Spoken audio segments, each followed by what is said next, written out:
لا حول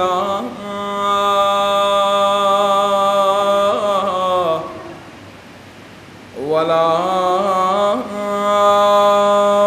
قوة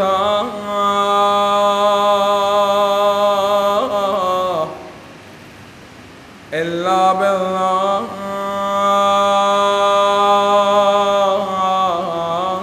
العلي العظيم.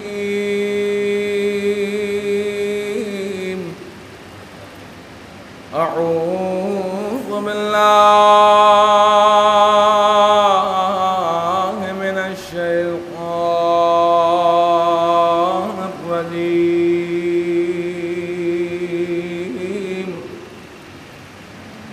بسم الله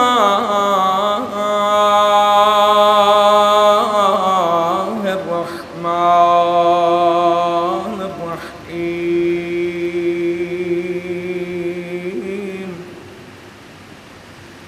الحمد لله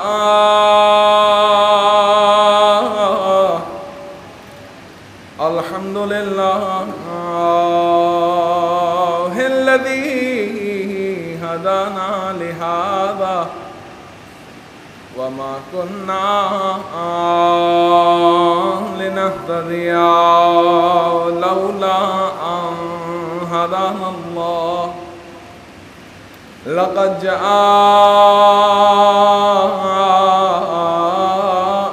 رسل ربنا بالحق والصلاة والسلام وتحية والإكرام على سيد الأنبياء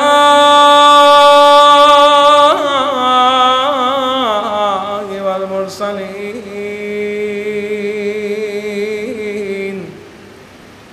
وأشرف الأولين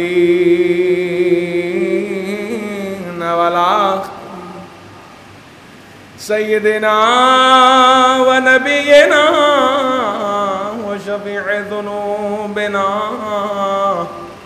وطبيب قلوبنا مولانا ومقتضانا بالقاسم محمد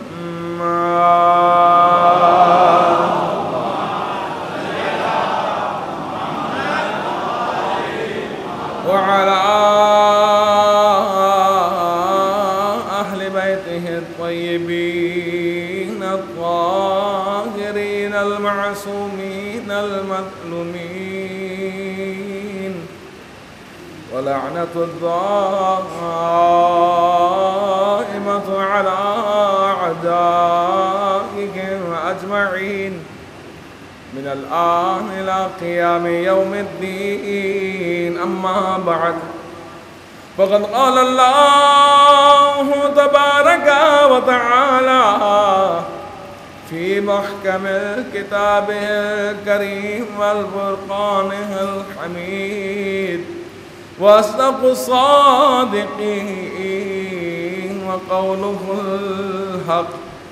بسم الله الرحمن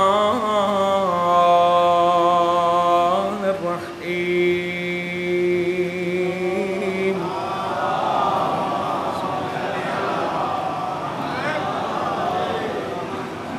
ألم يجدك يتيما فآوى. صلوات پڑھیں محمد والے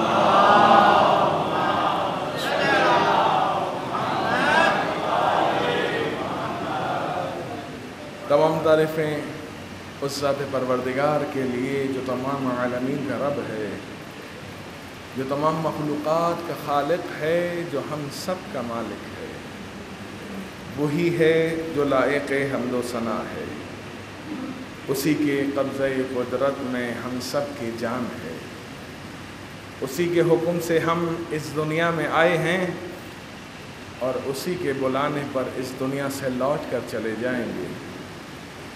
اور تمام درود و سلام اللہ کی ان مقدس ترین ہستیوں پر کہ جنہیں فقط انسانوں کے لیے ہی نہیں بلکہ عالمین کے لیے شمع ہدایت بنا کر بھیجا گیا۔ عظمت اہل بیت علیہ السلام پر مل کر بآواز بلند صلوات پڑھ لیجیے۔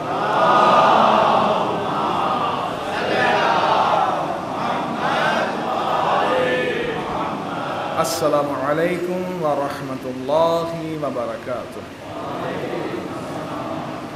عزیزان محترم، آج شوال کی 30 تاریخ ہے، شوال کی 30 تاریخ، اور آج کا دن دو مناسبتوں کے درمیان کا دن ہے۔ ایک ولادت حضرت ابو طالب علیہ السلام،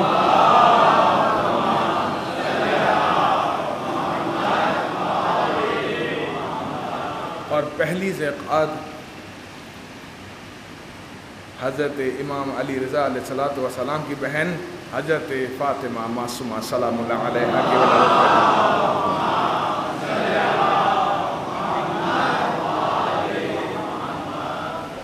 آج کے دن سے قبل ایک دن، وہ بھی مبارک دن، آج کے دن کے بعد کا جو پہلا دن وہ بھی مبارک دن، خود آج کا دن بھی اہل ایمان کے لیے مبارک دن جو کہ جمعہ کا دن ہے۔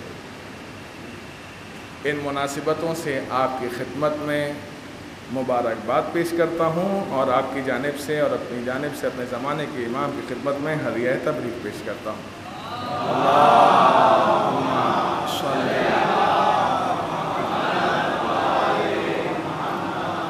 عزیزان محترم، ماہ مبارک شوال کی 29ویں تاریخ ولادت حضرت ابو طالب علیہ السلام کی ولادت کی تاریخ ہے۔ جناب ابو طالب کے تعارف میں یہ کہنا شاید کم ہے کہ آپ محسن انسانیت ہیں۔ آپ فقط محسن انسانیت نہیں بلکہ آپ محسن اسلام بھی ہیں۔ آپ محسن انسانیت بھی ہیں، آپ محسن اسلام بھی ہیں۔ خدا کا کام ہے پرورش کرنا، خدا نے اپنے حبیب کی پرورش کے لیے بھی آپ کا انتخاب کیا۔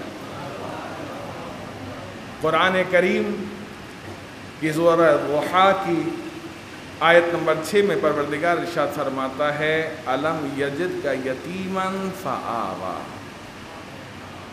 میں نے آپ کی خدمت میں عرض کیا، خدا بھی پروردگار ہے، پالنے والا ہے، اور خدا نے یہ عظیم ترین ذمہ داری کہ اپنے حبیب کو پرورش کرنا، ان کا خیال رکھنا، یہ کس کو عطا کی؟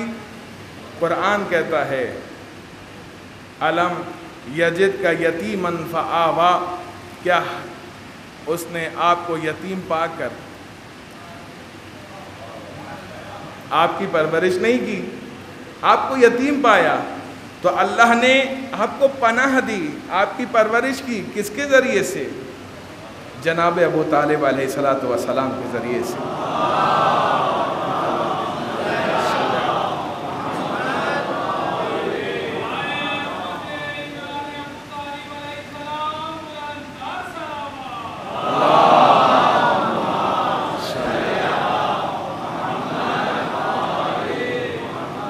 جناب ابو طالب علیہ السلام کے حوالے سے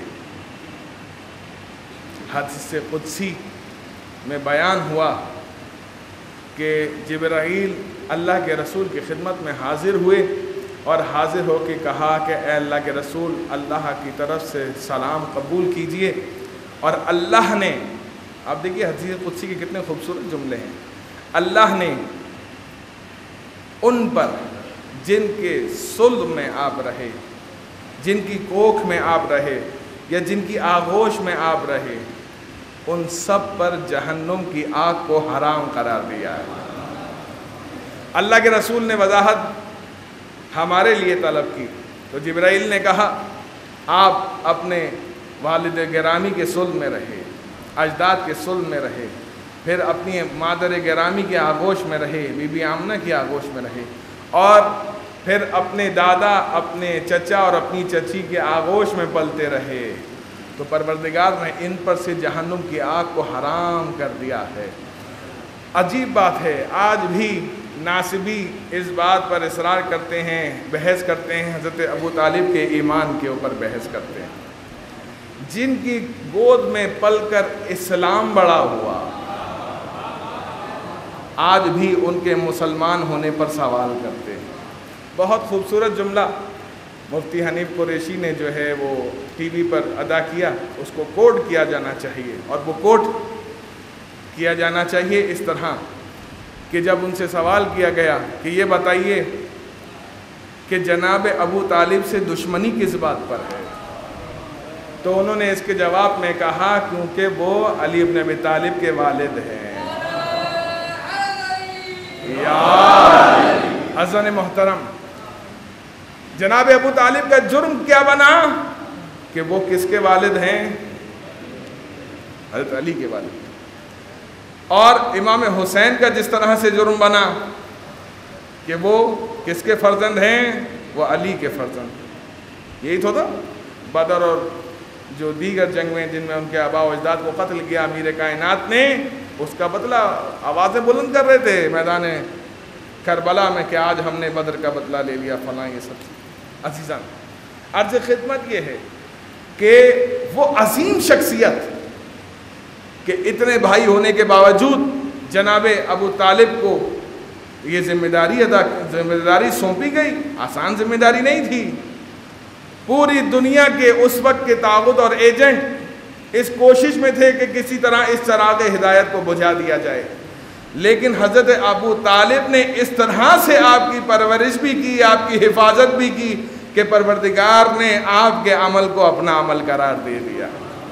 جناب ابو طالب کی خدمات دین کے لیے ایسی ہی ہیں جیسے کہ جناب خدیجہ الکبریٰ سلام اللہ علیہا کی خدمات ہیں۔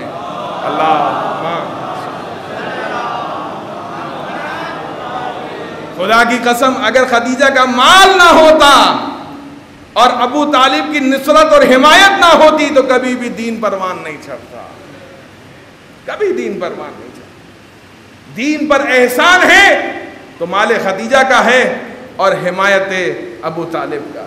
جناب ابو طالب کی وہ عظیم شخصیت کہ اپنے بچوں کو جانتے تھے کہ محمد رسول اللہ صلی اللہ علیہ وآلہ وسلم کی جان کو خطرہ ہے،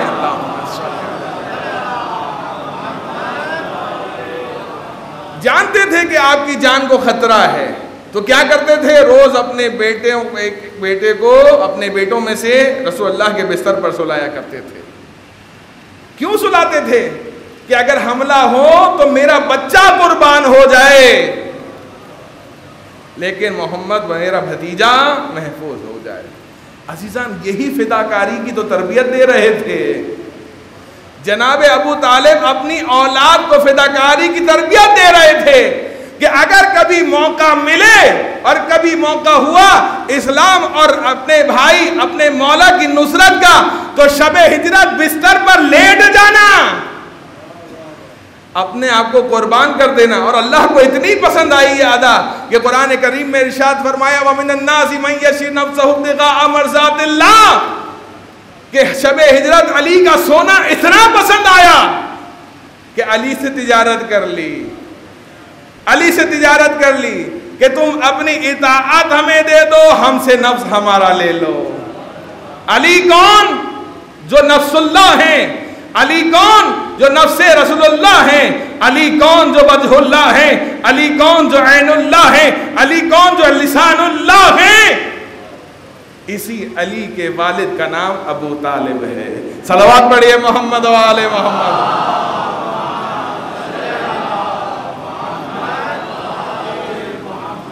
جناب ابو طالب کے لیے روایتوں میں ہے کہ آپ نے اپنے اجداد کی طرح شراب کو اپنے اوپر حرام کر رکھا تھا۔ اب یہاں پر میں ایک بات کوٹ کرتا چلا جاؤں کہ نہ جانے یہ ناصبی، یہ خارجی کب جا کر قابو میں آئیں گے۔ ہمارے اداروں کو، حکمرانوں کو عقل کے ناخن لینے چاہیے، ایسے کام نہ کریں کہ جس سے فتنہ پھیلے، جس سے فساد پھیلے۔ الفتنہ تو قرآن کہتا ہے الفتنہ تو اشد من القتل، فتنہ فساد قتل سے زیادہ شدید ہے، قتل سے زیادہ بدتر کہا ہے قرآن کو۔ اور آپ کے ناک کے نیچے سارے کام ہوتے ہیں، آپ خاموش رہتے ہیں۔ اردو کی کتاب میں آج بھی اردو کی کتاب میں یہ پڑھایا جاتا ہے، حضرت علی علیہ السلام پر وہ تہمت کہ حالت جب نماز کے لیے جا رہے تھے تو ایسی حالت میں تھے کہ نماز کی حالت میں اگر نشے کی حالت میں ہو تو نماز کی تو نزدیک نہ جاؤ، لا تقربوا الصلاۃ والی آیت آج بھی پڑھائی جاتی ہے۔ آج بھی بی اے وغیرہ کے امتحان ہوتے ہیں تو اس میں سوال اس طرح کے آ جاتے ہیں۔ تو یہ کیا ہے؟ یہ فتنہ ہے، یہ فساد ہے۔ علی کون ہے؟ جو انما یرید اللہ لیذھب عنکم الرجس کا مصداق ہے۔ اللہ نے علی سے نجاست کو اس طرح سے پاک و پاکیزہ رکھا، اس طرح سے نجاست کو دور رکھا جس طرح سے دور رکھنے کا حق تھا۔ علی اس طرح سے پاک و پاکیزہ ہیں جس طرح سے پاک و پاکیزہ رہنے کا حق ہے۔ اللہ نے پاک و پاکیزہ رکھا ہے، اور تم اپنی کتابوں میں اس طرح سے لکھتے ہو اور نصاب میں اس طرح سے پڑھاتے ہو۔ کیا سکھا رہے ہو؟ علی کے بغض میں اتنا آگے نکل گئے کہ اپنی نسلیں خراب کر رہے ہو۔ تم نے اپنا دین تو خراب کیا، حد اقل اپنی اولاد اور اپنی نسلوں کا تو دین خراب نہ کرو۔ صلوات پڑھیے محمد و آل محمد۔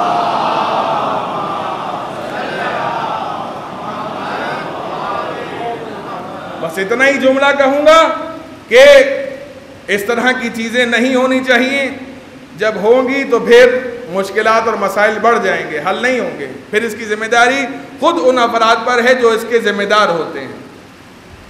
وہ علی کہ جن کے آباء و اجداد میں شراب کو حرام قرار دیا گیا ہے، اس علی کے لیے اس طرح کی، اور وہ علی جو انما یرید اللہ کا مصداق ہے، اس علی کے لیے کیا بغض علی۔ وہی بات ہے، بغض علی میں اتنی تحریر کرتے ہیں، اس طرح سے لکھتے ہیں کہ ایک بدبخت نے لکھا اپنی کتاب میں، جس کے جواب میں اہل سنت برادران نے ایک کتاب لکھی علی مشکل کشا 2 جلدوں پر۔ کس کے جواب میں لکھی؟ اس بدبخت نے لکھا کہ جب تک کوئی علی سے بغض نہ رکھے مومن نہیں ہو سکتا۔ آپ دیکھیں خارجی کس حد تک بڑے ہوئے ہیں۔ اس کے جواب میں کتاب مشکل کشا لکھی گئی، اور لکھنے والے بھی برادران اہل سنت کے ایک بزرگ عالم دین۔ تو میں یہ کہوں گا کہ یہ علی سے بغض کا نتیجہ نہیں ہے، یہ خون کی نجاست کا نتیجہ ہے۔ صلوات پڑھیے محمد و آل محمد پر۔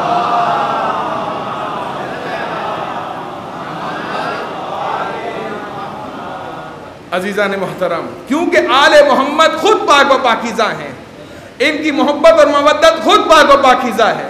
چونکہ ان کی محبت اور مودت پاک و پاکیزہ ہے، یہ کسی نجس ظرف میں آ ہی نہیں سکتی۔ آپ کا دل ظرف ہے، محبت و مودت اہل بیت مظروف۔ اگر ظرف یعنی دل نجس ہو تو یہ پاک محبت اس میں سما نہیں سکتی۔ تو لہذا تمہارے لیے ضروری ہے کہ اپنے قلوب کو پاک و پاکیزہ کرو، تاکہ علی کی اور اولاد علی کی محبت اس میں سما جائے۔ عزیزان محترم، جناب ابو طالب کے حوالے سے آپ کی خدمت میں عرض کر رہا ہوں کہ وہ عظیم شخصیت کہ جن کے لیے امام محمد باقر علیہ السلام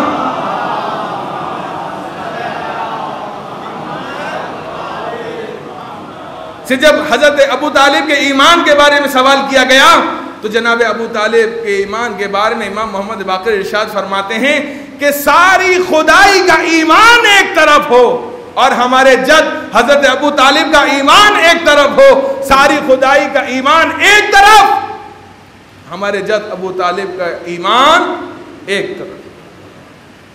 حضرت ابو طالب کے ایمان کا پلڑا بھاری ہوگا۔ امام محمد باقر علیہ السلام اور دیگر بہت سے علماء اہل سنت بھی اس بات کے معترف ہیں، جناب ابو طالب کے ایمان کے قائل ہیں، سوائے ناصبی اور خارجیوں جن کے آباء و اجداد کو قتل کیا گیا، اور وہ قتل کرنے والے کون؟ علی بن ابی طالب علیہ السلام۔ جب ان کو کچھ نہیں ملتا تو وہ دشمنی ہے علی میں، اولاد علی سے بھی دشمنی کرتے ہیں اور علی کے باپ سے بھی دشمنی کرتے ہیں۔ عجیب بات ہے، جن کے اپنے آباء و اجداد کا پتہ نہیں ہے وہ علی کے آباء و اجداد پر گفتگو کرتے ہیں۔ صلوات پڑھیے محمد و آل محمد پر۔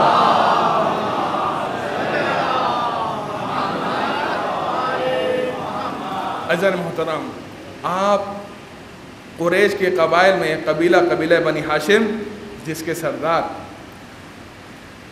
حج پر آنے والے جو حاجی ہوتے تھے ان کے خدمت گزار، کلید کعبہ بردار تھے، اور آپ سقا تھے۔ سقائی آپ کو خدا نے یہ منصب عطا کیا تھا کہ آپ حج پر آنے والے زائرین کی سقائی کیا کرتے تھے، اور خدا نے اتنا پسند کیا، آپ کی سقائی کو اتنا پسند کیا کہ آپ کی نسل میں سقائے ابو الفضل عباس کو رکھ دیا کہ آپ کے ایک فرزند سقائے اہل بیت بن گئے، سقائے سکینہ بن گئے۔ اور جناب ابو الفضل عباس کی شجاعت اور آپ کی وفا اس بات کی روشن دلیل ہے کہ انہوں نے اپنے آباء و اجداد کی ہو بہو پیروی کی ہے۔ جناب ابو طالب کی وہ شخصیت کہ جو کہ دین ابراہیمی پر باقی تھے، فقط باقی نہیں تھے، اس زمانے میں مبلغ اعظم تھے دین ابراہیمی کے۔ جناب ابراہیم کا جو دین تھا اس کے مبلغ اعظم کون تھے؟ جناب ابو طالب تھے۔ آپ کی خدمات ہیں، یعنی اللہ کے میں مقدس ترین انسان جناب ابو طالب نے اپنے بھائی عباس سے کہا ہے، عباس میں تمہیں محمد کے بارے میں کچھ بتاؤں؟ کہا بتائیے۔ کہا یہ وہ میرا بھتیجا، یہ میرا بیٹا ہے جس کو میں ہر آن ہر وقت اپنے ساتھ رکھتا ہوں، اس کو اپنی آنکھوں سے اوجھل نہیں ہونے دیتا، اس کو اپنے بستر پر سلاتا ہوں، پہلے اسے کھلاتا ہوں پھر بعد میں خود کھاتا ہوں۔ اور یہ جملہ تاریخ نے لکھا کہ جناب ابو طالب جب دسترخوان لگانے کا حکم دیا کرتے تھے تو بچے جب دسترخوان کے نزدیک آتے تھے تو کہتے تھے ٹھہر جاؤ، رک جاؤ، پہلے میرے بیٹے محمد کو آنے دو، جب تک محمد نہ آئیں جب تک کھانا شروع نہیں کرنا۔ یہ اثار، یہ قربانی، یہ محبت، یہ عشق۔ عزیزان، جناب ابو طالب کی خدمات آپ یہ دیکھیے کہ کس طرح کی آپ کی فکر تھی، کہ جناب ابو طالب کس طرح کے پاک و پاکیزہ شخصیت، کہ جناب ابو طالب کے زمانے میں خانہ کعبہ جو گئے ہیں، جنہوں نے دیکھا ہے وہ جانتے ہیں، اور جنہوں نے نہیں دیکھا خدا ان کو بیت اللہ کی زیارت نصیب فرمائے۔ بیت اللہ، خانہ کعبہ ایک وادی کے درمیان ہے، پہاڑوں کے درمیان ایک وادی ہے، اس میں بیت اللہ ہے، کعبۃ اللہ ہے۔ زمانہ جاہلیت میں وہاں پر طوفانی بارشیں ہوئیں، جس کی وجہ سے وہاں کی جو زمین، یہ جو بنیادیں تھیں بیت اللہ کی، وہ منہدم ہو گئیں۔ جب بیت اللہ کی بنیادیں منہدم ہوئیں تو قریش کے جو، چونکہ ان کے وہاں بت رکھے ہوئے تھے، عبادت گاہ تھی بہرحال ان کی، تو انہوں نے یہ طے کیا کہ سب اپنے مال میں سے حصہ ڈالیں اور بیت اللہ کی جو یہ بنیادیں منہدم ہوئی ہیں، دیواریں منہدم ہوئی ہیں، ان کی تعمیر نو کریں۔ سب نے پیسہ جمع کیا، اور پیسہ جمع کرنے کے بعد یہ فیصلہ ہوا کہ اب جو ہے اس کی تعمیر کریں، سامان لے کر آؤ۔ مٹیریل خریدا گیا، جو ہی مٹیریل خریدا، کوشش کی کہ اب بس بیت اللہ کی تعمیر نو شروع کریں۔ ایک بہت بڑا اژدہا، بہت بڑا سانپ پھن نکال کے ظاہر ہوا، اتنا بڑا تھا کہ زندگی میں انہوں نے کبھی ایسا سانپ نہیں دیکھا تھا۔ پریشان ہو گئے، حملہ کیا اس سانپ پر، ہٹانے کی کوشش کی، کسی نے تلوار ماری، کسی نے پتھر مارا، کسی نے، وہ اپنی جگہ سے ٹس سے مس نہیں ہوا۔ انہوں نے کہا یہ کیا بلا آ گئی، ہم تو خانہ کعبہ کی جو ہے تعمیر کے لیے جا رہے ہیں، یہ کہاں سے بلا ظاہر ہو گئی۔ کہا کیا کریں؟ کہا بھائی جو یہاں کے متولی ہیں، جو ذمہ دار ہیں، جناب ابو طالب، ان کے پاس چلو۔ جناب ابو طالب کے پاس گئے تو جناب ابو طالب نے کہا کہ تم میں سے بہت سے ایسے ہیں جو حرام کمانے والے ہیں، تم میں سے بہت سے ایسے لوگ ہیں جو حرام کی کمائی لے کر آتے ہیں گھروں میں، اور اس پیسے میں کہ جو پیسہ جمع کیا گیا ہے حرام کی کمائی شامل ہے، اسی لیے یہ بلا، یہ سانپ ظاہر ہوا ہے۔ تم ایک کام کرو، حرام اور حلال پیسے کو جدا جدا کر دو، حلال پیسے سے سامان خرید کے لاؤ، اس سے اس کی تعمیر کرو، یہ خود ہی چلا جائے گا۔ اور وہی ہوا کہ ان لوگوں نے جانتے تھے کہ کون حرام کی کما رہا ہے، کون حلال کی کما رہا ہے۔ جیسے کہ مثلاً معذرت چاہوں گا کہ بہت سے لوگ جانتے ہیں کہ خاندان میں کون مثلاً حرام کی کما رہا ہوتا ہے، کون حلال کی کما رہا ہوتا ہے، پھر بھی اس کے گھر میں جاتے ہیں خوشی خوشی کہ بھائی وہ تو بہت بہترین دعوت کرتا ہے، وہ تو بہت بہترین نظر و نیاز کرتا ہے۔ اللہ اپنے کعبے کی تعمیر میں جب حرام مال کو قبول نہیں کر رہا تو تمہاری نیاز میں کیسے قبول کرے گا، تمہاری دعوتوں میں کیسے قبول کرے گا؟ صلوات پڑھیے محمد و آل محمد پر۔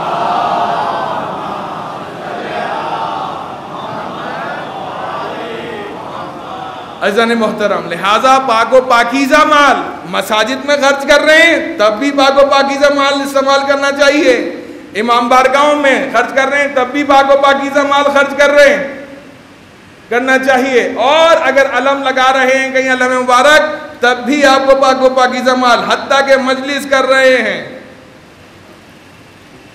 ایک صاحب نے کہا، سوال کیا، تو عرض کر رہا ہوں تاکہ سب کے لیے واضح ہو جائے۔ سوال کیا کہ مولانا صاحب ہم بی سی ڈال کے مثلاً پیسے جمع کر کے جو ہے وہ مجلس کرتے ہیں، سال بھر ہم پیسے جمع کرتے ہیں اور مجلس ہوتی ہے، اب سال بھر پہ تو وہ مثلاً خمس ہو جائے گا، تو اب کیا کریں؟ اگر ہم مثلاً خمس نکال دیں گے تو پھر مجلس کے پیسے کم ہو جائیں گے، 2 دیکھ کے پیسے کم ہو جائیں گے مثلاً۔ تو ہم نے کہا کہ آپ کیا چاہتے ہیں؟ آپ یہ چاہتے ہیں نا کہ مولا کا ذکر ہو اور اس ذکر میں مولا کی نیاز ہو، تو آپ کو یہ چاہیے کہ اس مال سے نیاز کریں، نظر و نیاز کا اہتمام کریں جو پاک و پاکیزہ ہوگا۔ خمس نکال دو گے تو پاک و پاکیزہ ہوگا، خمس نہیں نکالو گے تو پاک و پاکیزہ مال نہیں ہوگا۔ لہٰذا اور ایک بات اور واضح ہو جانی چاہیے کہ جب خدا نے وعدہ کیا ہے، اہل بیت علیہ السلام کی تعلیمات میں موجود ہے، جب تم راہ خدا میں کچھ بھی نکالتے ہو تو خدا اسے کئی گناہ کر کے واپس تمہیں لوٹا دیتا ہے۔ اور اگر کوئی خمس نکال رہا ہے تو بھی امام کے لیے نکال رہا ہے، اگر کوئی عزاداری میں نیاز کھلا رہا ہے تو بھی امام کے لیے خیال رہا ہے۔ ایسا ہی ہے نا، اگر نیاز کر رہے ہیں تو بھی امام حسین کے لیے، خمس نکال رہے ہیں تو بھی امام زمانہ اور ان کے چاہنے والوں کے لیے، خدا کے بندگان خدا کے لیے۔ تو لہٰذا اس میں کوئی پریشانی کی بات نہیں ہے۔ تو عرض خدمت یہ ہے کہ جب بھی کبھی کسی جگہ مال خرچ کریں تو پاک و پاکیزہ مال خرچ کریں، اور یاد رکھیں ان جن لوگوں کے لیے کہ جن کے مال میں حرام مال مخلوط ہو گیا ہے، ان کے لیے فقط ایک جملہ کہ حلال میں حساب ہے، حرام میں عقاب ہے۔ صلوات پڑھیے محمد و آل محمد کے۔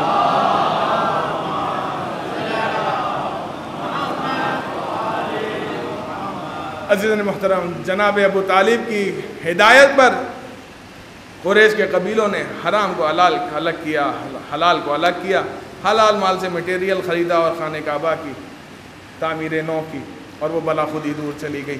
عرض خدمت یہ ہے کہ جو اتنے پاک و پاکیزہ ہوں،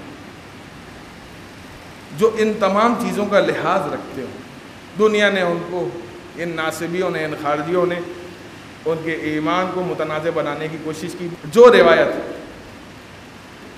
حضرت ابو طالب کے ایمان پر سوالیہ نشان بناتی ہے، وہ اس کا راوی ہے مغیرہ بن شعبہ، خود اس بات کو تسلیم کرتے ہیں کہ یہ بنی ہاشم سے بے انتہا نفرت کرتا تھا، بے انتہا بغض رکھتا تھا، اور بنی ہاشم کا جب تذکرہ آتا تھا تو وہاں سے اٹھ جایا کرتا تھا۔ ایسا شخص کہ جو اس طرح کی روایت کو لکھ رہا ہے، کیا وہ آل محمد کی شان لکھے گا یا بغض آل محمد کا اظہار کرے گا؟ بات بالکل واضح ہے۔ لہٰذا اہل سنت برادران نے بھی اس کو قبول نہیں کیا ہے۔ اسی لیے اہل سنت جو معتدل عقیدہ رکھنے والے برادران ہیں، وہ حضرت ابو طالب کے ایمان کے معتقد ہیں، اپنے بچوں کے نام طالب رکھتے ہیں، ابو طالب رکھتے ہیں۔ آپ کا نام عبد مناف، اور بعض جو ہے روایتوں میں عمران بھی جناب ابو طالب کا نام آیا ہے۔ چونکہ حضرت ابو طالب کے بیٹوں میں سے ایک بیٹے جن کا نام طالب تھا، لہٰذا ان کے اوپر کنیت، اور عرب دنیا میں نام سے پکارنا معیوب سمجھا جاتا تھا، لہٰذا کنیت سے پکارا کرتے تھے، اور آپ کے بیٹے چونکہ ایک طالب تھے، لہٰذا ان کے نام پر جناب ابو طالب کی کنیت ابو طالب پڑی۔ عزیزان محترم، خدا کا شکر ہے کہ اس نے ہمیں ایسے افراد، ایسی مقدس ہستیاں عطا کی ہیں کہ جن کے کردار بھی پاک و پاکیزہ ہیں اور جن کے افکار اور جن کے نام بھی پاک و پاکیزہ ہیں۔ اگر انسان کو کبھی کوئی مشکل پیش آئے تو والد حضرت امیر کائنات جناب ابو طالب کے وسیلے سے دعا مانگیں، پروردگار جناب ابو طالب کے وسیلے سے دعاؤں کو قبول کرتا ہے۔ دعا کرتے ہیں پالنے والے تجھے واسطہ جناب ابو طالب علیہ الصلوۃ والسلام کا، ہماری اس قلیل سی عبادت کو اپنی بارگاہ میں قبول فرما۔ حاضرین نماز میں سے جو علیل ہیں، بالخصوص ہمارے استاد محترم مولانا محمد علی نقوی صاحب علیل ہیں، اور جتنے بھی بزرگان میں سے یا ان کے خاندانوں میں سے، فیملیز میں جو علیل ہیں، بالخصوص کورونا میں جو مبتلا ہیں مومن مومنات، پروردگار بحق جناب ابو طالب، بحق اہل بیت علیہ السلام، ان سب کو شفائے کاملہ و عاجلہ عنایت فرما۔ تمام حاضرین کی شرعی حوائج کو اپنی بارگاہ میں قبول فرما۔ رب کائنات تیری بارگاہ میں دعا گو ہیں، تجھے واسطہ محمد و آل محمد کا مرنے سے پہلے تمام ائمہ علیہ السلام کی زیارات نصیب فرما، مرنے کے بعد قبر میں امام حسین کی زیارت و شفاعت نصیب فرما۔ رب کائنات اپنی آخری حجت کے ظہور میں تعجیل فرما، ہمیں امام کے ادنا غلام میں شمار فرما۔ بسم اللہ الرحمن الرحیم، انا اعطیناک الکوثر فصل لربک وانحر ان شانئک هو الابتر۔ سلام۔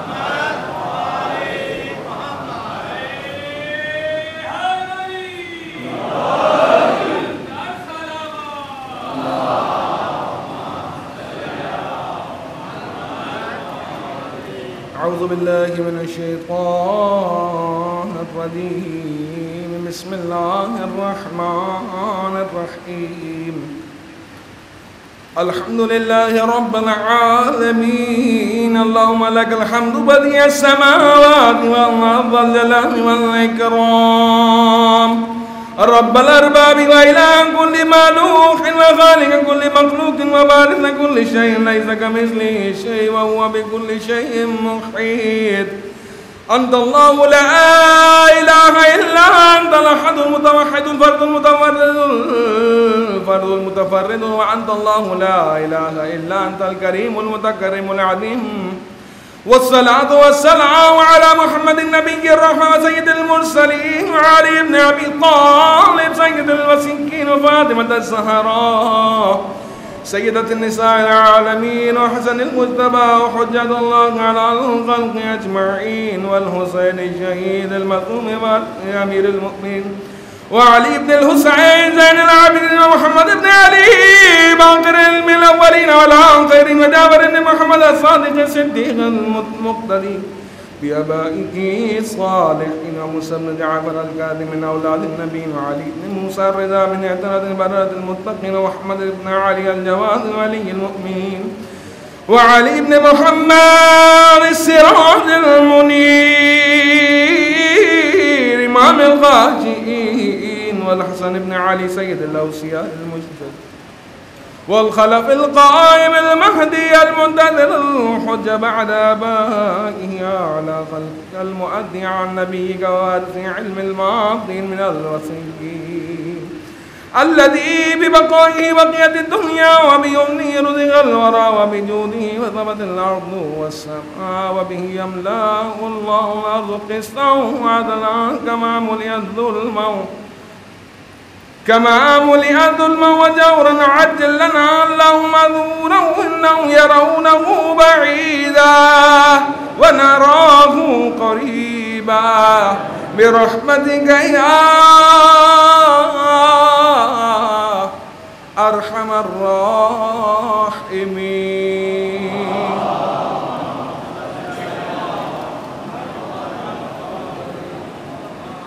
اعوذ باللہ من الشیطان الرجیم، بسم اللہ الرحمن الرحیم، وبہ نستعین۔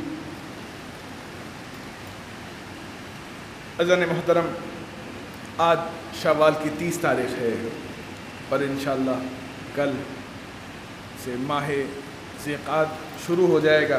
خدا کی طرف سے حرمت والے مہینوں میں سے پہلا مہینہ ماہ ذیقعد ہے۔ اس کی ایک نماز ہے جو بہت زیادہ فضیلت رکھتی ہے، کہ جس کے لیے سیدنا طاؤس نے روایت کیا ہے کہ اگر تنگی دور کرنا چاہتے ہو، دعاؤں کی قبولیت چاہتے ہو، مشکلات کا حل چاہتے ہو، اگر چاہتے ہو کہ تمہارے گزشتہ اور آئندہ گناہوں کو معاف کر دیا جائے، تمہاری پریشانیاں دور ہو جائیں، تمہارے مریض شفا یاب ہو جائیں، تو تمہیں چاہیے کہ یہ نماز پڑھو، جس کا نتیجہ یہ ہوگا کہ دشمن پر تم غالب آ جاؤ گے۔ قیامت میں دشمن تم سے راضی ہوگا، اس کی موت ایمان پر ہوگی، اس کا دین سلامت رہے گا، اس کی قبر وسیع و روشن ہوگی، اس کے والدین اس سے راضی ہوں گے، اس کے والدین اولاد کو مغفرت حاصل ہوگی۔ اگر کوئی شخص چاہتا ہے کہ ملک الموت اس کی روح آسانی سے قبض کرے اور اس کے وہ منازل آسان ہوں جو انسان کے لیے بعد زندگی، یعنی انسان کے مرنے کے بعد کی جو حیات ہے اس کے منازل آسان ہوں، تو اسے چاہیے کہ یہ نماز پڑھے۔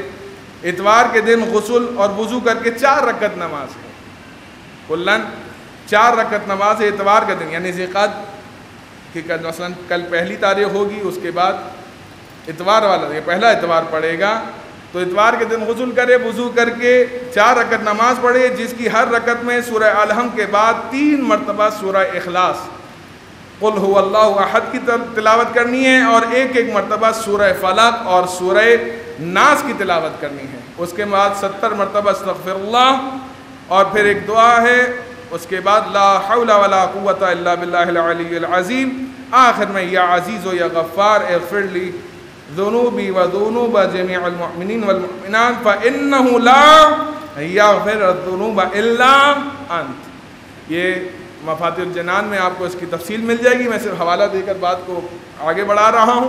یہ نماز جو کہ بہت ہی بفضیلت نماز ہے، اور اس کو پڑھنے سے بہت سی چیزیں انسان کی اس دنیا کے لیے بھی اور اس دنیا کے لیے بھی آسان ہو جائیں گی، لہٰذا اس نماز کو فراموش نہیں کیجیے گا۔ آپ کی خدمت میں نے عرض کیا کہ آج کا دن 2 مناسبتوں کے درمیان کا دن ہے۔ کل کی تاریخ پہلی ذیقعد، حضرت فاطمہ معصومہ سلام اللہ علیہا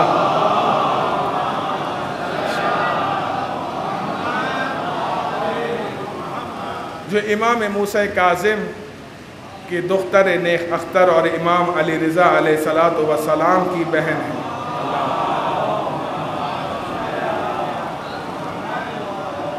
چھوٹی بہن امام علی رضا علیہ السلام کی، کہ جن کے لیے امام رضا ارشاد فرماتے ہیں کہ اگر تم چاہتے ہو کہ روز محشر میں تمہاری شفاعت کروں تو تمہیں چاہیے کہ معرفت کے ساتھ میری بہن فاطمہ معصومہ کی زیارت کرو۔ عزیزان محترم، امام رضا نے شفاعت کو کس بنا پر کہا کہ میں شفاعت کروں گا؟ کہ میری بہن فاطمہ کی معرفت کے ساتھ زیارت کرو، روز محشر میں تمہاری شفاعت کروں گا۔ معصوم فرماتے ہیں اس شخص پر جنت واجب ہو جاتی ہے جو بی بی معصومہ، جو کہ قم میں ایران میں آپ کا روزہ مبارک ہے اور تمام مرجع خلائق ہے، جہاں پر دنیا آتی ہے تو کوئی رزق پاتی ہے، تو کوئی اولاد پاتی ہے، کوئی علم پاتی ہے، تو کوئی حکمت پاتی ہے، کوئی بھی وہاں سے خالی ہاتھ لوٹایا نہیں جاتا۔ معصوم فرماتے ہیں کہ آپ کی زیارت کوئی معرفت کے ساتھ کرے، اس پر جنت واجب ہو جاتی ہے۔ معصوم فرماتے ہیں کہ اللہ، بیت اللہ کس کا حرم ہے؟ اللہ کا حرم ہے۔ اللہ کا حرم بیت اللہ ہے، خانہ کعبہ ہے۔ رسول اللہ کا حرم مسجد نبوی ہے۔ مولا کائنات علی بن ابی طالب کا حرم مسجد کوفہ ہے، اور ہم اہل بیت علیہ السلام کا حرم بی بی فاطمہ معصومہ سلام اللہ علیہا کا حرم مبارک ہے۔ آپ اندازہ لگائیے اللہم صلی علی، یعنی اہل بیت علیہ السلام نے اپنا حرم بی بی معصومہ سلام اللہ علیہا کے حرم کو قرار دیا ہے۔ میں خود شاہد ہوں، میں نے علماء سے سنا ہے کہ جو بھی یہاں پر جس طرح کا سوال لے کر آتا ہے، میں 2 علماء کا نام لیے بغیر آپ کے سامنے واقعات کو نقل کرتا ہوں۔ ایک طلبہ کی زندگی گزارنے والے، بچے کے لیے دودھ کے پیسے نہیں، پریشانی کے عالم میں ہر گھر سے اس حال میں نکلے کہ پیروں میں چپل بھی نہیں تھی۔ ابھی عالم یہ ہے کہ نہ گھر میں کھانے کو ہے، نہ بچے کا دودھ ہے، نہ پیر میں چپل۔ اس حالت میں بیوی کے دروازے پر پہنچے، جو لوگ جا چکے ہیں جواد الائمہ کا جو گیٹ ہے اس سے جب انٹر ہوتے ہیں تو پہلے سبیلیں پڑھتی ہیں۔ خود ان کا کہنا ہے کہ میں ابھی سبیل تک نہیں پہنچا تھا کہ ایک شخص آیا، اس نے کہا تم طالب علم ہو؟ میں نے کہا ہاں میں طالب علم ہوں۔ اس نے مجھے کچھ پیسے دیے، کہا یہ رکھو، اور میں نہیں جانتا تھا کہ وہ شخص کون ہے۔ وہ چلا گیا، وہ اتنے پیسے تھے کہ میری ضرورت بھی پوری ہو گئی اور میرے بچے کے دودھ کے پیسے بھی پورے ہو گئے۔ تو وہ جو تڑپ تھی، جس تڑپ کے ساتھ وہ جا رہا تھا، شرمندگی کی انتہا ہو گئی کہ بی بی اب اتنا عطا کرنے والی ہیں کہ ابھی میں آپ کے حرم میں داخل نہیں ہوا ہوں، آپ نے میری حاجت روائی کر دی۔ یہ خود میں نے مولانا سے سنا ہے۔ پھر ایک مولانا قوم کے طالب علم وہ بیان کرتے ہیں کہ میں ایک دن حبیبی کے حرم میں گیا، بچے اور اپنی چپلیں وہاں باہر چھوڑی، تھیلی میں کر کے رکھتے ہیں وہاں پہ، جو دیکھتے ہوں گے آپ۔ کہتے ہیں کہ میں چلا گیا حرم میں زریق پہ زیارت کرنے، جب واپس آیا تو میرے جوتے غائب، میرے بچے کے بھی جوتے غائب۔ میں نے ادھر دائیں دیکھا بائیں دیکھا، سیدھا چلا گیا دوبارہ حرم میں، اور حرم میں جانے کے بعد کہا بی بی میں زیارت کرنے آیا تھا، اب یہاں سے بغیر جوتوں کے جاؤں گا تو لوگ معیوب سمجھیں گے میں اس وقت لباس میں ہوں، لباس عالمانہ لباس میں ہوں۔ تو کہہ رہے ہیں یہ میں گفتگو کر رہا تھا، اسی دوران ایک عرب آیا۔ عرب آنے کے بعد سوال کرتا ہے تم مداح ہو، یعنی تم فضائل و مصائب پڑھتے ہو؟ انہوں نے کہا ہاں میں مداح ہوں۔ تو عرب نے کہا یہ کچھ پیسے رکھو، میری طرف سے مداحی کر دینا۔ تو وہ شخص تڑپ کے بی بی سے مخاطب ہو کے کہتا ہے بی بی میرے تو پرانے جوتے گئے تھے، آپ نے نئے جوتوں کا انتظام کر دیا۔ علماء کہتے ہیں کہ آٹے میں نمک بھی اگر تمہیں چاہیے، اس کی بھی کمی محسوس ہو رہی ہے تو سیدہ بی بی فاطمہ معصومہ سے طلب کرو، یہ آپ کی حاجت روائی کریں گی۔ ایک امام کی بہن ہیں، ایک امام کی بیٹی ہیں، اور آپ کا مقام و مرتبہ یہ ہے کہ آج جتنے بھی علماء مراجعین عظام در سے خارج دیتے ہیں، جبکہ حوضہ فیضیہ اور دارالشفا بالکل ساتھ ہے حرم کے، اس کے باوجود حرم میں نہیں وہاں نہیں دیتے ہیں، دارالشفا میں بھی نہیں دیتے، فیضیہ میں بھی نہیں دیتے، یعنی حوضہ علمیہ قوم میں نہیں دیا جاتا، در سے خارج کہاں دیا جاتا ہے؟ جوار حضرت معصومہ سلام اللہ علیہا میں دیا جاتا ہے۔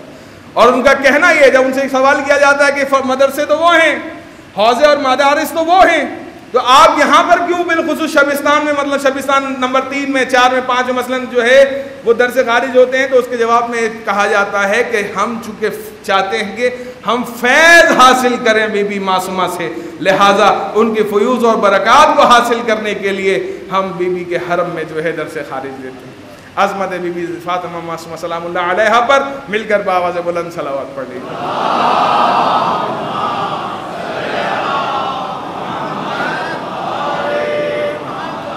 عزیزان محترم، خدا کی قسم جو لوگ ایران زیارتوں پر گئے ہیں ان کے جملے ہیں، ان کا کہنا یہ ہوتا ہے جب ہم امام رضا علیہ الصلوۃ والسلام کی بارگاہ میں جاتے ہیں تو ہمیں باپ کی شفقت کا احساس ہوتا ہے، اور جب ہم حضرت فاطمہ معصومہ سلام اللہ علیہا کے حرم میں بیٹھے ہوتے ہیں تو ہمیں ماں کی گرم آغوش کا احساس ہوتا ہے کہ جس طرح انسان اپنی ماں کی آغوش میں احساسات رکھتا ہے، وہی احساسات بلکہ اس سے بڑھ کر بی بی معصومہ سلام اللہ علیہا۔ میرے اپنے تجربات ہیں، علماء کے بھی اپنے تجربات ہیں، وہ یہی کہ جب بھی کوئی پریشانی یا مشکلات ہوتی ہیں حرم بی بی میں چلا جائے انسان، دن کو وہ سرور ملتا ہے، دنیا سے انسان غافل ہو جاتا ہے۔